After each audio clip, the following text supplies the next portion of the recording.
இங்கே நீங்கள் மேடையில் என்ன இதுன்னு பார்க்காதீங்க. பெருசாக வந்து பார்த்தீங்கன்னா இங்கெல்லாம் பயங்கரமான பேச்சாளர். ரமேஷ்லாம் நீங்கள் 3 நிமிஷம் தான் விட்டீங்க.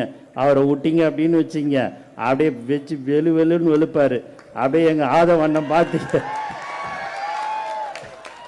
எங்கள் ஆதவண்ணன்லாம் நீங்கள் பார்த்தீங்க, சகோதரை பார்த்தீங்கன்னு வச்சிங்க, பயங்கரமாக இன்னும் இதோட ஆக்ரோஷமாக பேசுவார்.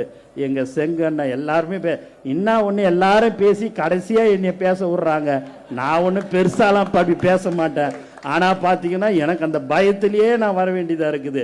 இவங்க இதெல்லாம் நம்ம பேசலாமான்னு நம்ம நினைக்கும் போது பார்த்தா அவங்க எல்லாத்தையும் பேசியே முடிச்சிடுறாங்க. என்ன பண்ணுறதுன்னு தெரியல. இனிமேல்ட்டு முன்னாடின்னா அது புரோட்டோகால்னுவாங்க, இனிமேல்ட்டு அந்த புரோட்டோகால் கேட்டு நான் தலைவர்கிட்ட அனுமதியை வாங்கி எப்பா நான் முதல்ல பேசிடுறேன், அதுக்கப்புறமா இவங்க பேசட்டும். ஏதாவது ஒன்று நினச்சி பேசுனா அதை வச்சு வெளுன்னு வெளுத்துட்டு நீங்கள் பேசிட்டு வந்து உக்காந்துடுறீங்க. எவ்வளோதான் அவங்களும் கேட்பாங்க. நீங்கள் தான் எல்லாமே நல்லா பேசிட்டீங்க, சவால் விடுறீங்க, எல்லாமே பண்ணுறீங்க. அந்த சவால்லாம் கரெக்டான சவால்னு எப்பவுமே உங்களோடு நாங்கள் கண்டிப்பாக எல்லோரும் ஒற்றுமையாக இருந்து எல்லாரையும் நம்ம என்னன்றதை நம்ம பார்த்துருவோம். அதெல்லாம் எந்த ஒரு நீங்க சொல்லிட்டீங்க நான் சொல்லிட்டெல்லாம் இல்லை.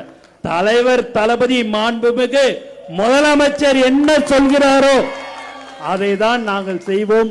அதே போல் நீங்கள் இங்கே உட்கார்ந்து கொண்டிருக்கிறீர்கள், எங்களை முழுமையாக நம்புங்கள். உங்களுடன் நாங்கள் கண்டிப்பாக இருப்போம் என்பதை தெளிவாக நான் தெரிவித்துக் கொள்கிறேன்.